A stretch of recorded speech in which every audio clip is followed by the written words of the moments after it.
ہمارے ہاں ایک لفظ چلتا ہے وحدت الوجود کا، اور بعض لوگ جو نہیں سمجھتے اس بنیاد پر اعتراض کرتے ہیں کہ جی وحدت الوجود کے قائلین کافر ہیں۔ آپ دیکھیں گے علماء دیوبند کے ہاں ایسے اذکار، ایسے وظائف، ایسے مراقبے درج کیے گئے ہیں کتابوں کے اندر، اور یہ کتابیں اب بھی شائع ہوتی ہیں۔ میں نے خود اپنی ہاتھوں سے کتاب خریدی ہے، پڑھی ہے، جس میں باقاعدہ ایسے مراقبے بیان کیے جاتے ہیں جن مراقبوں کے ذریعے سے انسان خود خدا بن سکتا ہے، خدا ہو جاتا ہے۔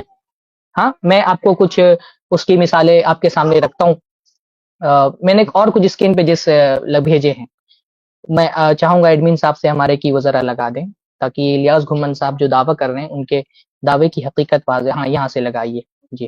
یہ ضیاء القلوب بہت مشہور کتاب ہے، حضرت حاجی امداد اللہ مہاجر مکی، بہت ہی بڑے دیوبندی علماء میں سے شمار ہوتے ہیں، یعنی بلکہ دیوبند کی تاسیس سے پہلے کے علماء میں سے ہیں۔ مولانا رشید احمد گنگوہی، مولانا قاسی نانوتوی جو مسلک دیوبند کے بانی ہیں، دونوں ان کے شاگرد ہیں حاجی، اور غالباً مولانا اشرف علی تھانوی بھی ان کے شاگردوں میں سے ہیں۔ ان کے درمیان خط و کتابت کا باقاعدہ ایک وہ تھا۔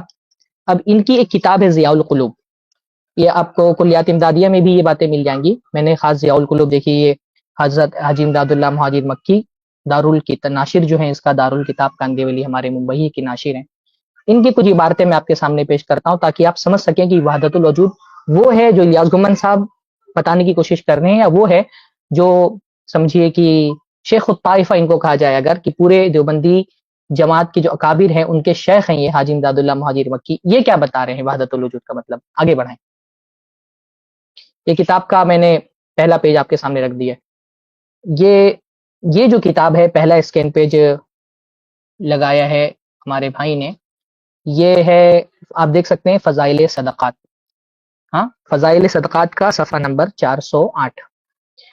لکھ رہے ہیں کہ اس جگہ دو واقعے اپنے اکابر کے نمونے کے لیے لکھنے کو دل چاہتا ہے۔ ایک تو وہ مکتوب گرامی جو شیخ المشائخ قطب الارشاد حضرت گنگوہی قدس سرہ نے اپنے مرشد شیخ العرب والعجم حضرت حاجی امداد اللہ صاحب اعلی اللہ مراتبہ کی خدمت میں لکھا۔ یہ کون لکھ رہے ہیں؟ مولانا زکریا کاندھلوی۔ زکریا کاندھلوی کون ہے؟ جنہوں نے فضائل صدقات لکھی ہے۔ تو ہمارے یہاں عام عوام ہو سکتا ہے ضیاء القلوب نہ جانتی ہو، تو پہلے میں فضائل صدقات ہی کا حوالہ دے دوں۔ اور فضائل صدقات میں یہ خود لکھ رہے ہیں کہ مولانا حضرت قطب الارشاد حضرت گنگوہی یعنی مولانا رشید احمد گنگوہی نے اپنے مرشد کو، یعنی حضرت حاجی امداد اللہ مہاجر مکی کون ہے؟ یہ مولانا رشید احمد گنگوہی کے مرشد ہیں، اور انہوں نے وہ پورا خط لکھا ہے۔ پورے خط کی طرف تو میں نہیں جاتا ہوں، اس نیچے کی طرف آئیے، خط کے آخر میں انہوں نے کیا لکھا ہے۔ یہ جو ہائی لائٹ کی ہے میں نے عبارت، اس کو تھوڑا زوم کریں نیچے، ہاں اگلے پیج میں جی، اور آئیے نیچے، ہاں اس پیج میں یہ جو ہائی لائٹ ہے نا عبارت، اس کو ذرا دکھائیے۔ لکھ رہے ہیں، یا اللہ معاف فرمانا کہ حضرت کے ارشاد سے تحریر ہوا ہے، جھوٹا ہوں کچھ نہیں ہوں۔ یہ کس سے خطاب کر رہے ہیں؟ اللہ تعالیٰ سے۔ اور یہ کرنے کے لیے کس نے کہا ہے؟ یہ کرنے کے لیے کہا ہے حضرت حاجی امداد اللہ مہاجر مکی نے۔ کہہ رہے ہیں یا اللہ، کون لکھ رہا ہے؟ یہ مولانا رشید احمد گنگوہی نے یہ خط لکھا۔ اس خط کو کون نقل کر رہا ہے؟ مولانا زکریا کاندھلوی نقل کر رہے ہیں۔ کہاں نقل کر رہے ہیں؟ فضائل صدقات میں نقل کر رہے ہیں، حصہ دوم صفحہ نمبر 408۔ کہہ رہے ہیں یا اللہ معاف فرمانا کہ حضرت کے ارشاد سے تحریر ہوا ہے، جھوٹا ہوں کچھ نہیں ہوں، تیرا ہی ذل ہے، تیرا ہی وجود ہے۔ یعنی میں کیا ہوں؟ میں تیرا ہی ذل ہوں، تیرا ہی وجود ہوں، میں کیا ہوں؟ کچھ نہیں ہوں، اور جو میں ہوں وہ تو ہے، اور میں اور تو خود شرک در شرک ہے، نعوذ باللہ۔ کیا لکھ رہے ہیں؟ کہ میں تیرا ہی ذل ہوں، تیرا سایہ ہوں، نعوذ باللہ، اور تیرا ہی وجود ہوں، میں کیا ہوں؟ میں کچھ نہیں ہوں، اور جو میں ہوں وہ تو ہے، نعوذ باللہ۔ یہاں اپنے وجود کی نفی نہیں کر رہے ہیں، بلکہ اپنے وجود کو اللہ کا وجود ثابت کر رہے ہیں۔ یہ کون کر رہے ہیں؟ مولانا رشید احمد گنگوہی کر رہے ہیں۔ کیا لکھ رہے ہیں؟ میں کیا ہوں؟ کچھ نہیں ہوں، اور جو میں ہوں وہ تو ہے، اور بلکہ کہہ رہے ہیں میں اور تو خود شرک در شرک ہے۔ کیوں؟ کیونکہ اگر میں نے مجھ کو میں اور تجھ کو تو کہہ دیا تو گویا کہ یہ مطلب ہو گیا کہ میں الگ ہوں، تو الگ ہے۔ تو اگر میں اپنے آپ کو الگ اور تجھ کو الگ کر دوں تو وجود تو دو ہو گیا۔ تو ان کے حساب سے مجھ کو میں بولنا اور تجھ کو تو بولنا بھی شرک ہے، کیونکہ توحید ان کے یہاں کیا ہے؟ توحید کا معنی ان کے یہاں پر ہے کہ اللہ کے علاوہ کسی کے وجود کو تسلیم ہی نہیں کرنا ہے۔ تو اگر اپنے آپ کو میں بول دیا، تجھ کو تو بول دیا، تو گویا کہ میں اور تو کیونکہ ایک ہی ہے، تو مجھ کو میں اور تجھ کو تو بولنا، نعوذ باللہ، نعوذ باللہ ثم نعوذ باللہ، یہ کیا ہے؟ یہ شرک ہے۔ اور اس شرک پر کیا کہہ رہے ہیں؟ استغفر اللہ، استغفر اللہ، استغفر اللہ، لا حول ولا قوت الا باللہ. یہ وہ وحدت الوجود کا عقیدہ ہے جس کے علماء دیوبند قائل ہیں. کچھ علماء دیوبند قائل ہیں، کچھ اس کی تعویل کرتے ہیں، کچھ لوگ ان کو تعویل کا فائدہ پہنچاتے ہیں. دونوں طرح کے اقوال آپ کو ان کی کتابوں میں ملیں گے. میں یہ بتانا چاہ رہا ہوں کہ وحدت الوجود کا جو خوبصورت سا معنی الیاس گمن صاحب نے بیان کرنے کی کوشش کی ہے، مسئلہ اتنا آسان ہوتا تو ابن عربی پر خود حنفی علماء تکفیر نہیں کرتے.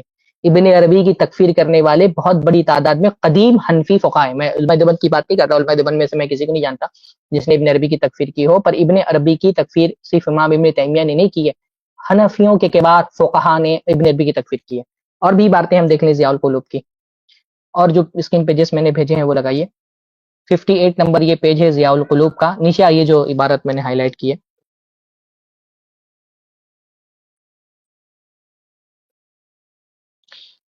غرضے کی سالک کو، سالک سے مراد جو مراقبہ کر رہا ہے، اذکار کر رہا ہے. اس میں یہ جو ضیاء القلوب کتاب ہے حاجی امداد اللہ صاحب کی، ان میں اس میں انہوں نے مختلف طرح کے اذکار اور مراقبے بتائے ہیں.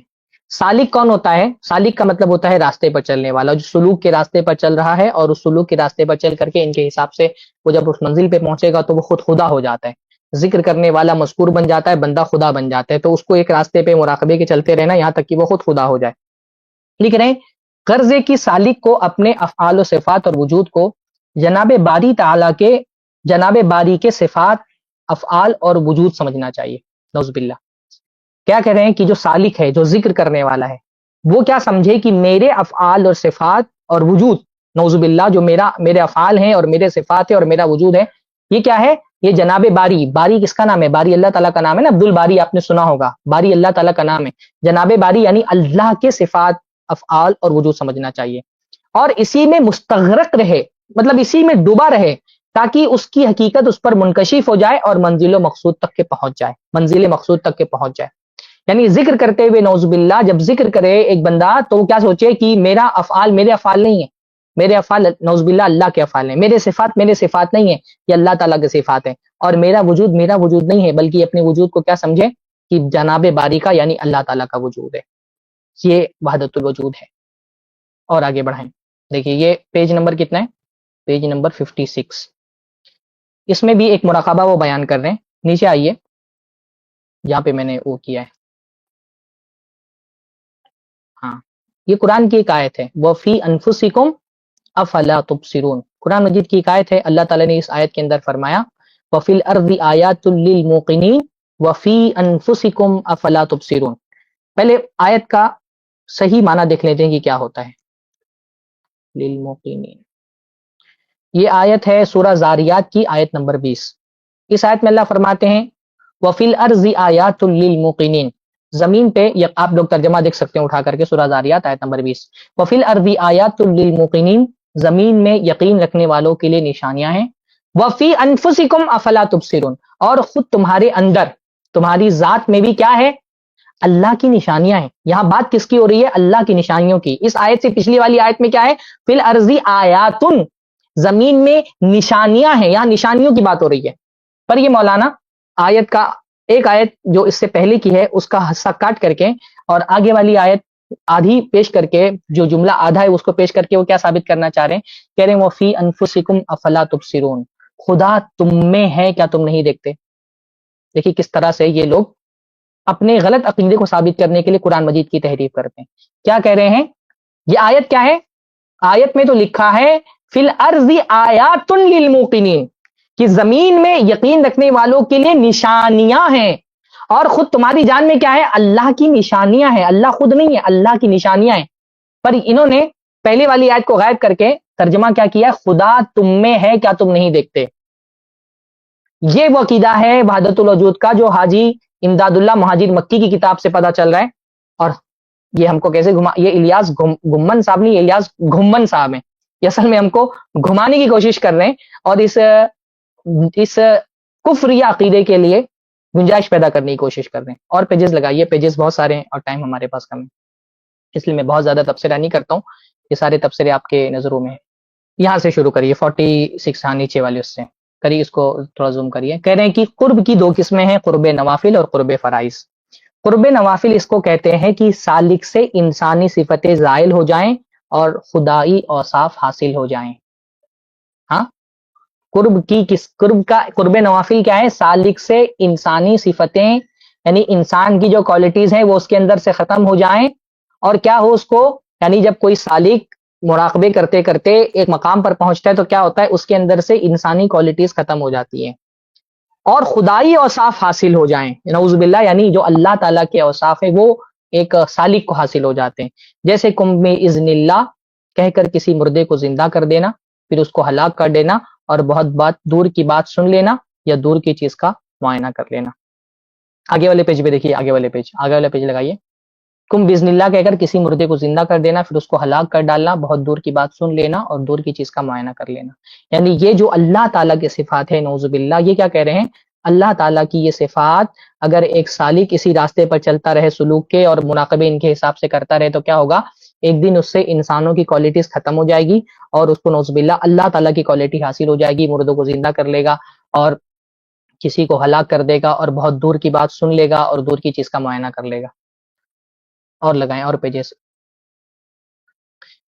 پیج نمبر 57 ایک ہے، میں کہا ہمارے جو ایڈمن ہے وہ ذرا سا ان کو اردو سمجھنے میں پریشانی ہوتی ہے، اس لیے 50، ہاں یہ 57 ہے، ہاں لے گئیے،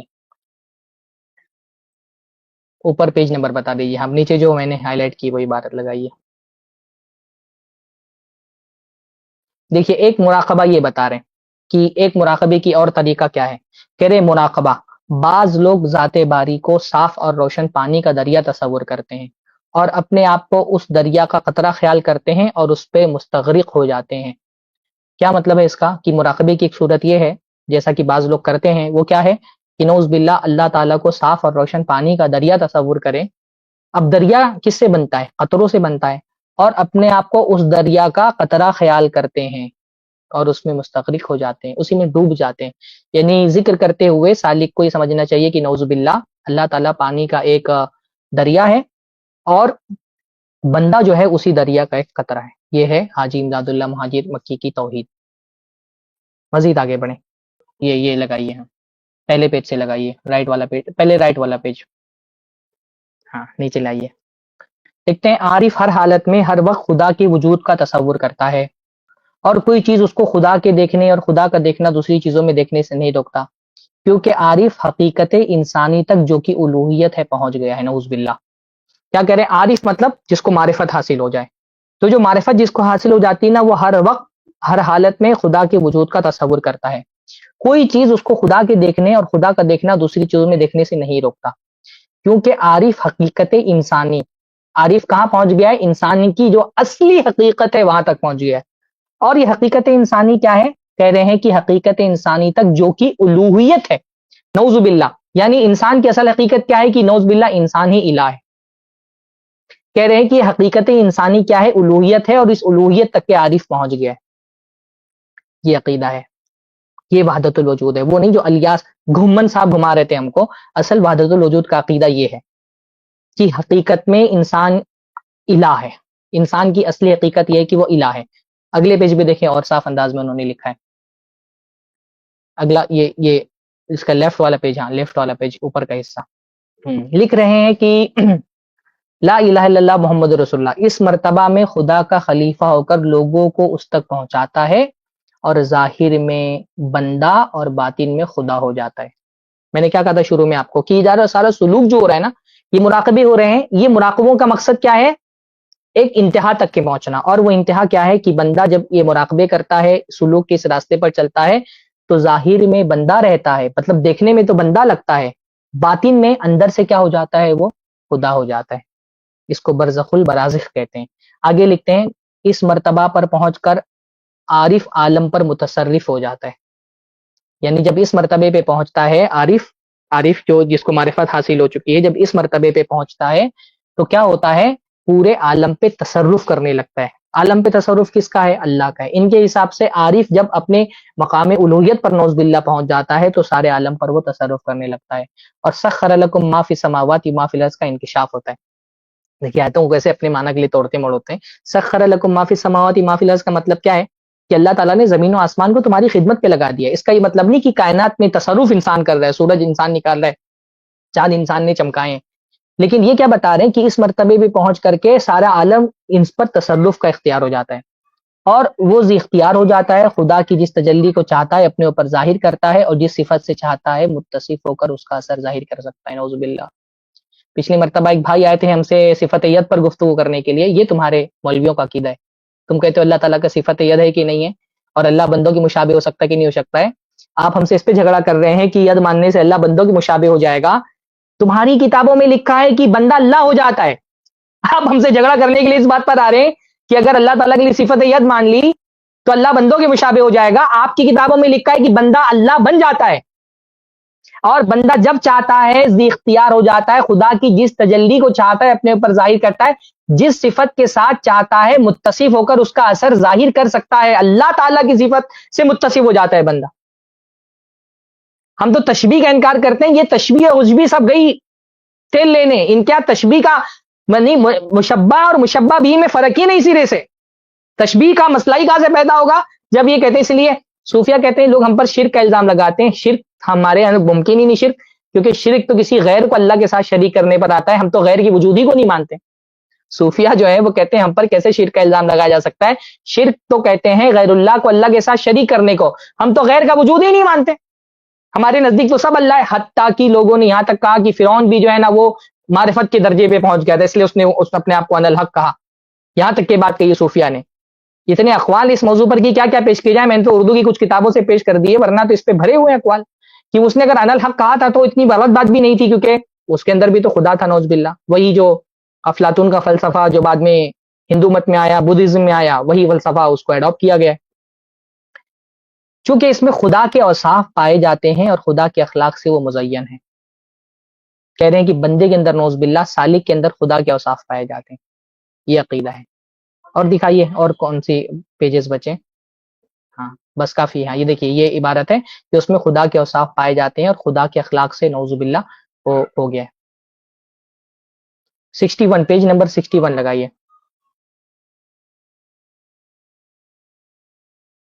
ہاں لکھ رہے ہیں اس تیسری مرتبہ میں سالک ہمتن ثانی ہو جائے گا، کوئی صنعت نہ رہے گی، یعنی جب یہ سارے اشغال اور مراقبے اور اذکار وہ کرتا رہے گا تو کیا ہو جائے گا، اس تیسری مرتبہ میں سالک ہماتن سانے، سانے کا مطلب بنانے والا یعنی خدا، سالک یعنی جو سلوک کے راستے پر چل رہا ہے، مراقبے کر رہا ہے، اذکار کر رہا ہے، تو اس تیسری مرتبہ میں سالک ہماتن ثانی ہو جائے گا اور کوئی صنعت نہ رہے گی۔ صنعت یعنی ثانی جس نے بنایا، صنعت یعنی جس کو بنایا، تو مخلوق بچے گی نہیں، وہ ہماتن یعنی اپنے آپ میں خود سے پورا کا پورا ثانی بن جائے گا، اس کے اندر کوئی مخلوق باقی نہیں رہے گی، وہ خود خالق بن جائے گا۔ وَأَلَا إِنَّهُ بِكُلِّ شَيْءٍ محیط کا اس سے ظہور ہوگا، من انافا نفسہ فقد عرف ربہ کا اسرار اس پر منکشف ہو جائے گا، اور خدا کی ہستی کے سوا اس میں کچھ نہ رہے گا۔ اتنے واضح انداز میں وحدت الوجود کو سمجھایا ہے حاجی امداد اللہ مہاجر مکی نے،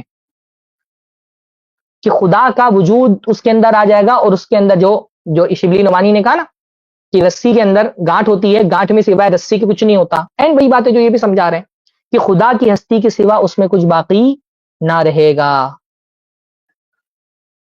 32 نمبر پیج لگائیے، ہاں لکھ رہے ہیں اس کے بعد اس کو ہو کے ذکر میں اس قدر منہمک ہو جانا چاہیے کہ خود مذکور یعنی اللہ ہو جائے۔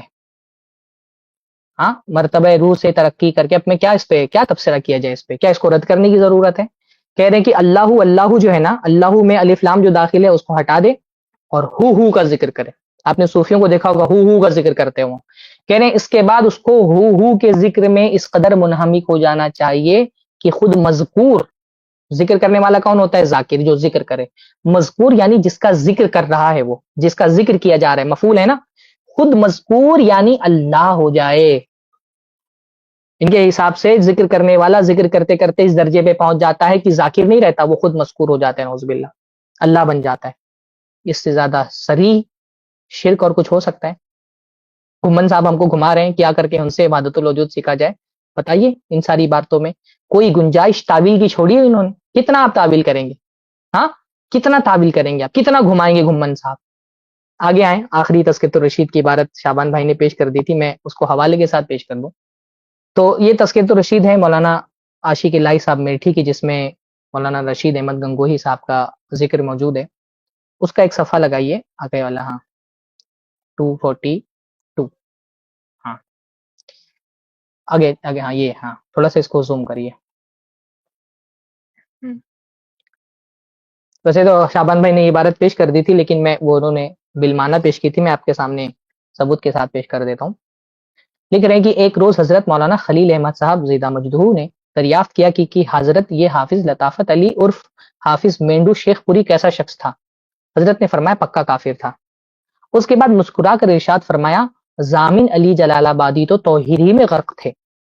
ضامن علی جلال آبادی دیوبندی جماعت کے بڑے مشہور و معروف اکابر میں سے ہیں.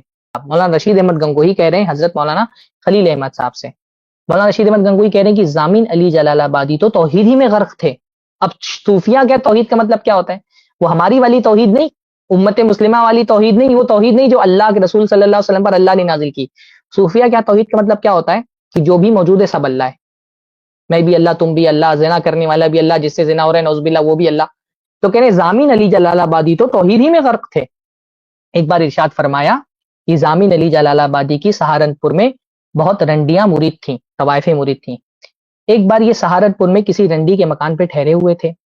سب مریدینیاں اپنے میاں صاحب کی زیارت کے لیے حاضر ہوئی، مگر ایک رنڈی نہیں آئی. میاں صاحب بولے کہ فلانی کیوں نہیں آئی؟